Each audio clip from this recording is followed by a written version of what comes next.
Now we gonna study the Kahn-Ingold Prelog rule.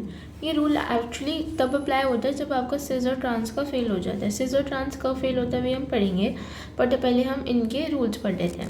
वो कहता है कि greater the atomic number higher will be the priority. तो अगर आपको ये दो ग्रुप्स हैं, ऐसे ऐसे वाले दो ग्रुप्स हैं और ऐसे दो ग्रुप्स हैं, अब आपको पता लगाना है कि किसको ज़्यादा प्रायोरिटी दूँ।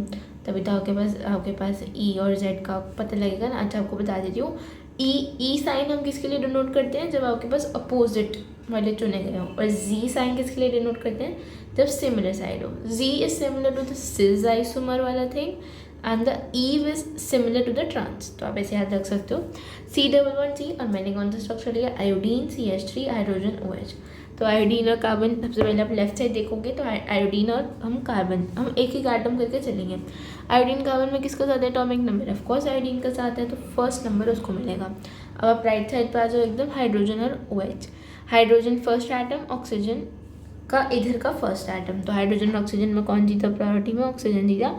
तो फर्स्ट इसको मिल गया, दोनों अपोजिट हैं। अब दोनों अपोजिट आ गए, आगे बस प्रायोरिटी वाले, तो ये होगा ई आइसोमर। नेक्स्ट देखो, अगर हम कोई एग्जाम्पल ले लें जो सिस से सॉल्व हुआ जा सकता है, बट हम इसमें भी लगाएं, तो वो गलत तो नहीं होना चाहिए, क्योंकि एक बार हमने कॉन्सेप्ट सीख लिया तो वो गलत थोड़ा होगा। तो C11C दे रखा है, CH3 हाइड्रोजन हाइड्रोजन। तो इसमें भी कार्बन को प्रायोरिटी मिलेगी और राइट साइड में भी कार्बन को प्रायोरिटी मिलेगी। इसका मतलब ये है कि दोनों ग्रुप्स जिनको हमने प्रायोरिटी दी है वो सेम साइड पर आ गए हैं, तो उसको हम सिस आइसोमर कहेंगे।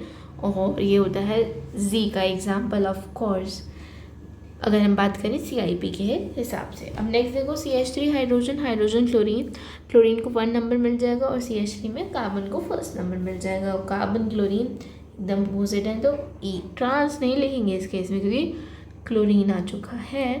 बट अगर आप लिख भी दोगे it will be not wrong, it will depend only on the options.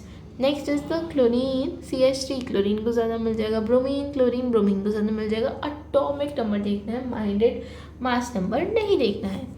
अब if atomic number of first atom is same, तो हम जाएंगे नेक्स्ट एटम पे and apply the rule number 1। मतलब कि तुम्हें आगे बढ़ते जाना है, पहले ये देखो अगर सेम आ गया तो नेक्स्ट पढ़ो, ऐसे आगे आगे बढ़ते जाओ। तो हमारे नेक्स्ट एग्जाम्पल आप देख लीजिए, कार्बन कार्बन सेम आ गया ना लेफ्ट साइड पे, हम नेक्स्ट एटम में पढ़ेंगे।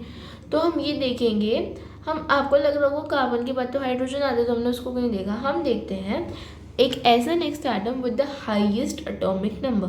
तो हमें वो नाइट्रोजन दिख गया, कार्बन के बाद हाइड्रोजन को हमने नहीं चुना क्योंकि हमें नाइट्रोजन 7 एटॉमिक नंबर वाला मिल गया, तो हमने नाइट्रोजन को चुना। इसी सिमिलरली ऊपर वाले में भी कार्बन और ऑक्सीजन में, कार्बन के बाद हमने ऑक्सीजन को लिया, ठीक है। ऑक्सीजन नाइट्रोजन में किसको प्रायोरिटी मिलेगी, किसका एटॉमिक नंबर ज़्यादा, ऑक्सीजन का ऑफकोर्स।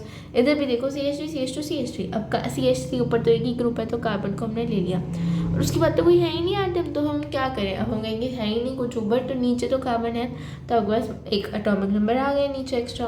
तो जब 1 दे देंगे तो आपके पास अपोजिट साइड में है, तो ई आइसोमरिज्म इसे कहेंगे। नेक्स्ट आपके पास है CH2Cl CH2Br CH2CH2CH3 CH2CH3। This question is very simple, आप खुद ट्राई करिएगा।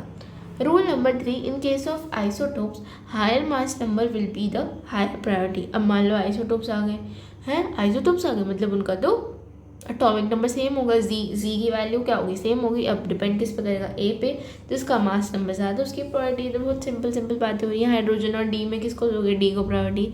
CH3 12 और CH3 14 है तो 14 को प्रायोरिटी दी जाएगी, दोनों सेम साइड पे है तो जी आइसोमर हो जाएगा।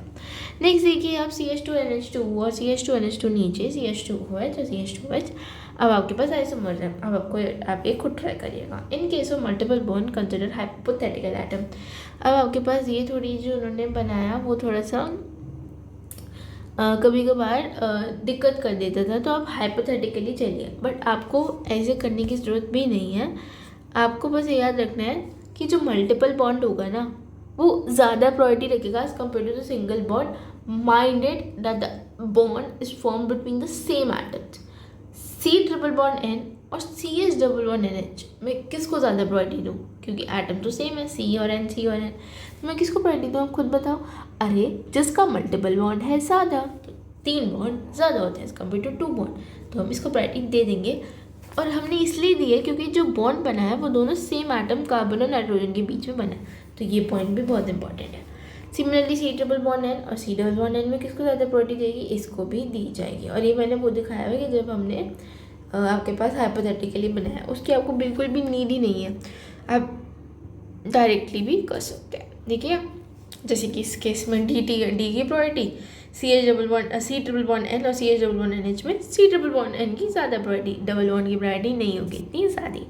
तो प्रायोरिटी ऑर्डर क्या है, triple bond more than double bond more than single bond, जब एटम्स के बीच का बॉन्ड हो, लाइक दिस और आपके पास, हाँ बिल्कुल देखो जैसे कि सेम एटम्स लिए हैं, सी, तो इसमें ट्रिपल बॉन्ड डबल बॉन्ड इसमें चेक किया, इसमें CN और CN लिया और इसमें CO लिया। तो ये माइंड करना कि आपको सेम एटम्स लेने हैं, ठीक है। और आपके पास इन केस में भी देखो, अब देखो इधर क्या हो गया है, अब एटम्स तो चेंज हो गए हैं, तो ये डायरेक्ट हो जाना चाहिए, क्योंकि अगर हर आपके एटम्स ही डिफरेंट हो गए तो आप सीधे चेक करो एटॉमिक नंबर क्या है, उसमें बॉन्ड तो मैटर ही नहीं करेगा, जितने भी बॉन्ड हो कोई मैटर नहीं करेगा, तुम एटॉमिक नंबर चेक करोगे, कार्बन के बाद ऑक्सीजन है और इधर कार्बन के बाद कार्बन है, तो किसकी ज़्यादा प्रायोरिटी, ऑक्सीजन की, तो आप ऑक्सीजन को फर्स्ट नंबर दे दोगे। सिमिलरली NH और ट्रिपल बॉन्ड CH में N को ज़्यादा प्रायोरिटी दे दोगे। तो बात तब आएगी जब आपके पास सेम एटम्स के बीच में मल्टीपल बॉन्ड बन जाए, तब आपके पास हाइपोथेटिकल चीज़ें हम करते हैं ना, उसके लिए मैंने शॉर्टकट बता दिया है।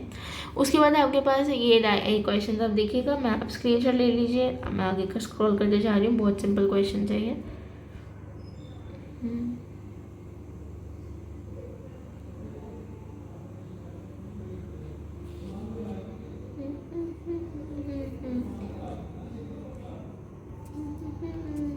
अच्छा ये क्वेश्चन देखिए एक बार, आपके पास C++C है और ऊपर जो ग्रुप लगा हुआ CH2OH है, नीचे CHO लगा है, इधर CH2C++N लगा है और इधर CH2CH2NH2 लगा है। और अगर हम बात करें लेफ्ट साइड की, ज़्यादा प्रायोरिटी किसकी होगी, डबल बॉन्डों की। क्यों, क्योंकि कार्बन और ऑक्सीजन के बीच में बॉन्ड बना, ऊपर बना है सिंगल बॉन्ड, नीचे बना है डबल बॉन्ड, तो नीचे वाले बॉन्ड की ज़्यादा प्रायोरिटी। अब हम बात करें CH2C++N की और CH2CH2NH2 की, तो C और N के बीच में क्या बने हैं, 3 बॉन्ड बने हैं और यहाँ पे एक ही बॉन्ड बना है। तो क्या कहा था मैंने कि सेम एटम्स के बीच में अगर बॉन्ड दिखे तो हमें ट्रिपल बॉन्ड को, यानी कि मल्टीपल बॉन्ड को ज़्यादा प्रायोरिटी दे देंगे। तो ये इसकी 1 प्रायोरिटी, इसकी 1 प्रायोरिटी, तो आपके पास EI समझ आ जाएगा। बाकी क्वेश्चन आप देखिएगा, बहुत सिंपल है, आपको पॉज करिए और स्क्रीनशॉट्स ले सकते हैं, ठीक है। और देखते हैं,